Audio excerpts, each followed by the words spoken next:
Have you ever laughed so hard in front of people and then cried the second you got in your car? Like full on smiled at dinner, took the pictures, posted the story, and then sat in the dark parking lot staring at your steering wheel because the second you were alone, it all came crashing down. That was me. I became really good at smiling. No one knew that every "I'm good" was barely holding together something that was already breaking. I smiled in front of everyone, and then I broke alone. When we first met, it didn't feel dramatic. It felt easy. We weren't one of those loud, all over each other couples. It was quieter than that. It started with late night talks, random FaceTimes that turned into hours, inside jokes that didn't make sense to anyone else. I remember the first time you stayed over. We didn't even do anything big. We ordered takeout, watched some dumb show neither of us cared about, and you fell asleep halfway through. Your head was on my chest, your hand just resting there like it belonged. And I remember thinking, this feels safe. That was the word. Safe. You weren't perfect. I wasn't either. But it felt like we were choosing each other. Little things started to matter. The way you'd text me, "Drive safe," every morning. How you'd send me pictures of random things that reminded you of me. The way you'd grab my hand in public without even thinking about it. It wasn't loud love. It was steady. And I didn't know how rare that was. Or maybe I just didn't know how fragile it was. Because slowly, things shifted. Not in a dramatic way. There wasn't a big fight. No screaming. No doors slammed. Just small changes. You stopped calling as much. Said you were tired. Busy. Stressed. Our late night talks turned into short check-ins. Our long hugs turned into quick side hugs. I started feeling like I was reaching more than you were. Like I was the one asking, "Are we okay?" And you'd always say, "Yeah, of course." But it didn't feel like "of course." It felt like, "for now." I noticed the way you'd scroll on your phone while I was talking. The way your replies got shorter. The way I started thinking before speaking. Because I didn't want to annoy you. That's when I should have said something. But I didn't. I told myself relationships go through phases. I told myself you were just overwhelmed. I told myself not to be too much. So I stayed calm. I smiled.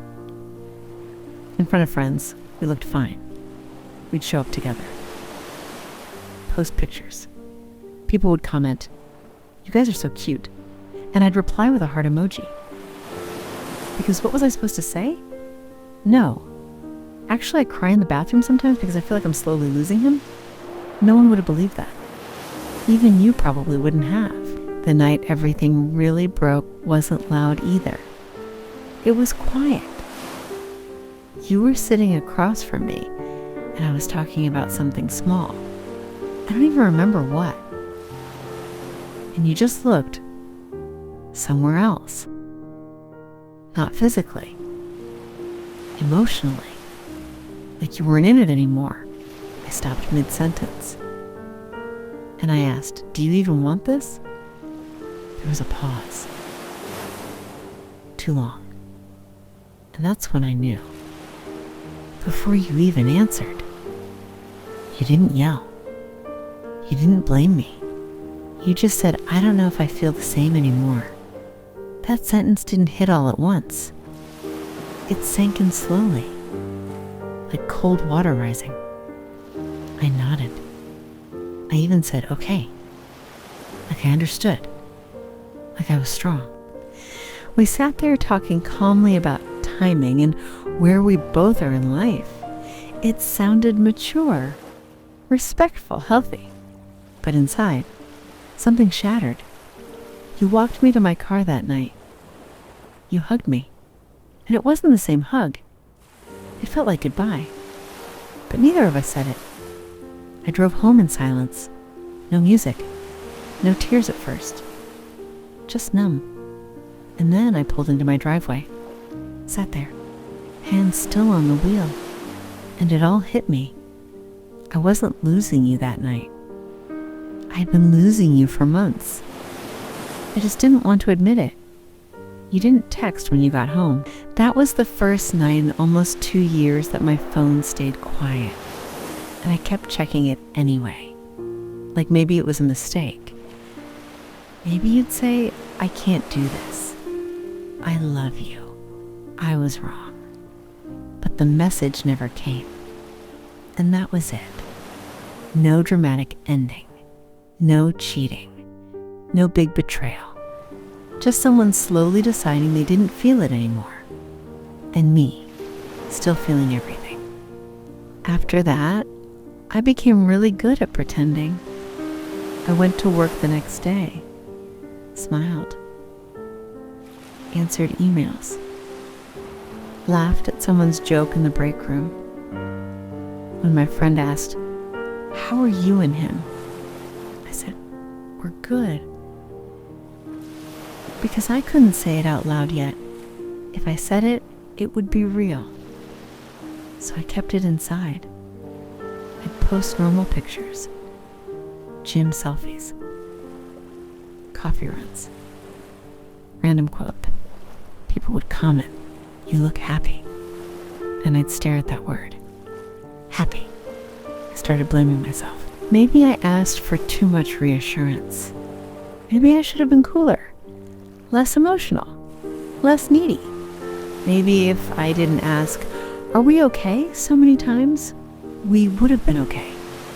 I replayed every conversation in my head, every small argument, every moment I could have handled differently. I didn't even recognize who I became near the end. I was quieter, careful, always trying not to upset you. I shrunk myself so you wouldn't feel overwhelmed. And the worst part, you still left. I stayed because I hoped.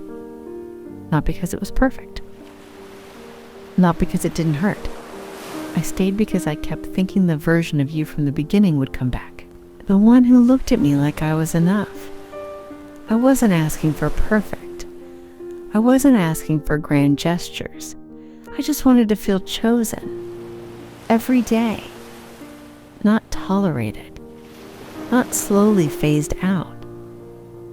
Just chosen. And when you stopped choosing me, I felt it. Even before you said it. Some nights after we ended, I'd sit on my bed with my phone in my hand. Scroll through our old messages. Listen to old voice notes. There's something painful about hearing someone say, "I love you," when you know they don't anymore. I never told anyone how bad it got. How sometimes I'd sit in my car after work because going inside felt too quiet. How I'd sleep on one side of the bed even though you weren't there anymore. How I kept expecting to hear your key in the door. I smiled at birthdays, at family dinners, at group photos. And every time someone said, "You seem so strong," I wanted to say, "I'm not strong. I'm just alone with it." There's a difference. Being strong means you're okay. Being alone means you have no choice but to survive it quietly. No one saw the nights I cried into my pillow so no one would hear. No one saw me type out messages to you and delete them. No one saw how hard it was not to reach out when all I wanted was your voice. I think that's the part people don't talk about. The breaking doesn't always happen in front of others.